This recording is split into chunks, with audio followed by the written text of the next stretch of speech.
Okay, so $2 trillion. That's Google's valuation. It's almost impossible to imagine that much money, right? It's not just a huge number. It's almost like a force of nature at this point. Right. And it's more than just another tech company hitting it big. We're talking about a lawsuit that could completely change how we use the internet every single day. Yeah, this is about the whole playing field, the rules of the game. This case could have ripple effects far beyond Google. Okay, so let's break it down. The Department of Justice, they're the ones who are saying, hold on a minute. Google, you're not just successful, you're potentially breaking the law. They're saying Google's dominance in search, it's not just because they're good, it's because they're pushing out the competition in a way that's illegal. And that's where this gets really interesting, because it's not just legal theory, it's stuff that affects all of us. Think about it. How did Google become your default search engine? Did you really sit down and compare a bunch of options? Or was it just there, preloaded on your phone, baked into your browser? Exactly. And if the DOJ wins this thing, it could change everything. It's not just about some abstract companies battling it out in court. This is your Google Maps, your YouTube, even that cool new AI notebook LM thingy. All of that is potentially on the line. Because it comes down to who gets to decide how we experience the internet. Is it a few giant companies, or is it a more diverse, open market? And that's a question with huge implications for the future. And the DOJ isn't playing around. They're talking about Google potentially having to sell off massive parts of its business, like Chrome. That's their web browser. The window to so much of what we do online. Yeah, that one's a biggie. And it makes you wonder, what about Android? Could this be the beginning of the end for Android as we know it? Okay, slow down a bit. Let's not start writing Android's obituary just yet. So you're saying I shouldn't ditch my Pixel phone for a flip phone just yet? Exactly. Look, breaking up a company as massive as Google, it's not easy. It's messy. It takes time. Years, probably. And you can bet Google is going to fight tooth and nail every step of the way. Remember, this case has been going on since 2020, and this is just one of the first big dominoes to fall. So you're saying there's still a long way to go? Absolutely. But here's the thing. Even if Google manages to avoid a full-blown breakup, they're already feeling the heat. They're being forced to make changes. Take the recent Epic Games case, for example. Oh, yeah, the Fortnite people. What do they have to do with this? Well, they took Google to court over their control of the Android App Store, the place where everyone gets their apps. Right. Epic argued that Google was using its power to muscle out competition and jack up prices. And get this, they actually won. A judge ruled that Google can't force app developers to use their payment system anymore. Now, that might seem like a small thing in the grand scheme of things, but it sets a precedent. So it shows that Google isn't invincible. Exactly. They can be challenged. And sometimes they can even lose. And this all ties into a much bigger fight, doesn't it? The fight for the future of the internet. 100%. This isn't just about search engines or app stores.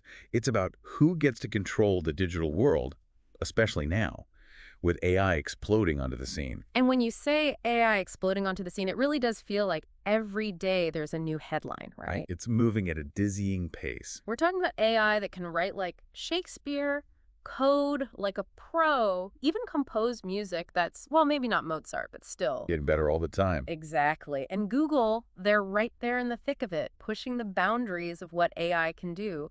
But, and this is a big but, could all this legal trouble be slowing them down? Could this be their Achilles heel? It's a real possibility.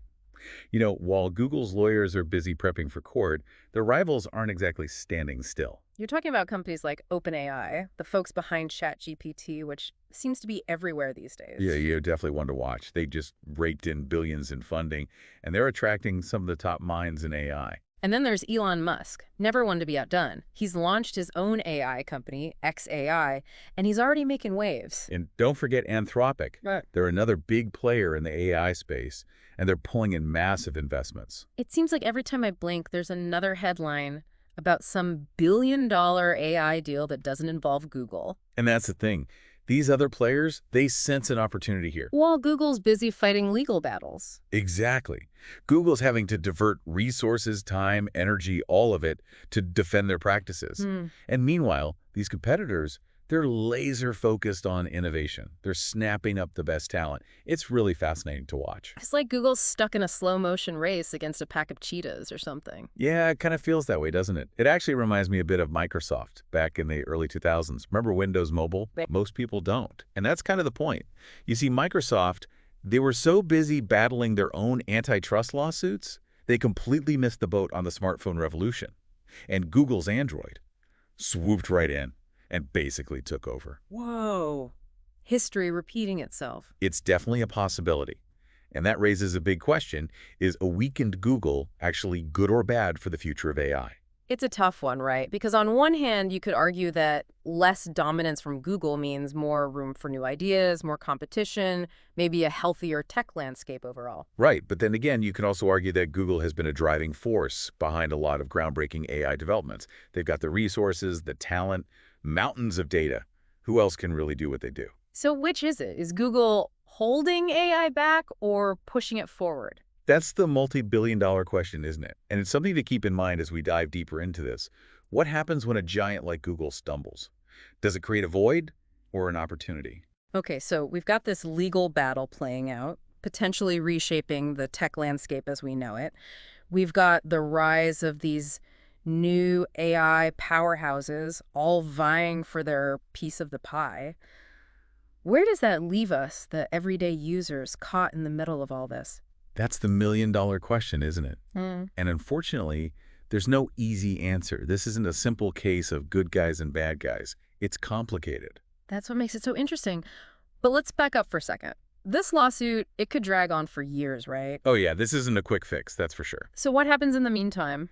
Well, the Department of Justice, they're expected to give more details about exactly how they see this breakup happening sometime in November. Then, Google gets their chance to respond.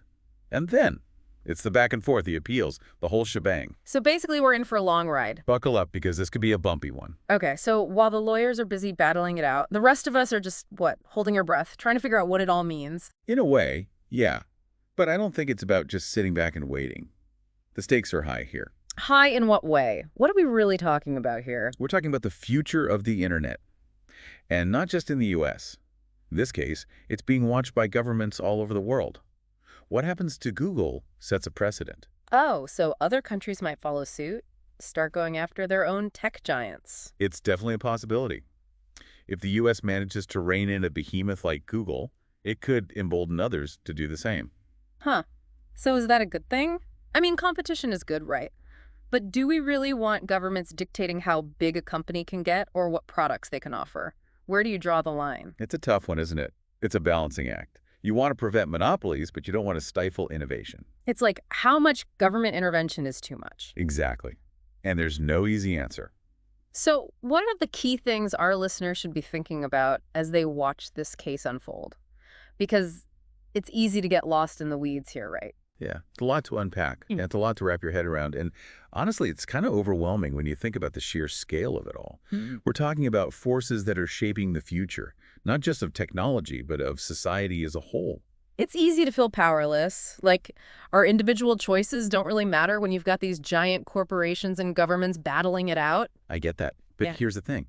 Those giant corporations, they're made up of people making decisions. Yeah. And those governments, they're supposed to be representing us, the people they govern. Okay, so how do we make our voices heard?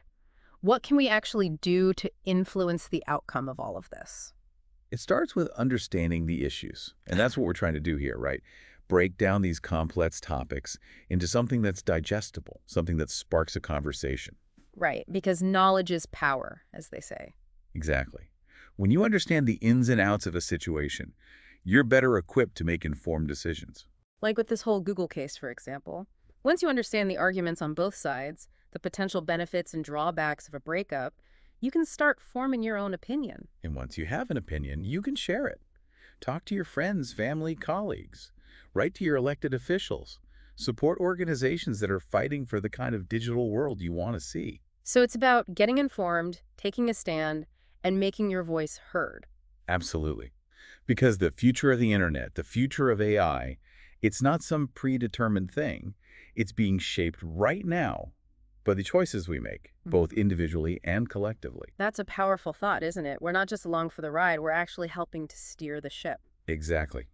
And who knows, maybe one of our listeners will be inspired to create the next big thing in tech, to build a more open, innovative, and equitable digital world. Now that's a thought to leave you with. From trillion-dollar lawsuits to the future of AI, it's been quite a deep dive. We've covered a lot of ground. We have. And we've asked some tough questions along the way. But that's what this is all about, isn't it?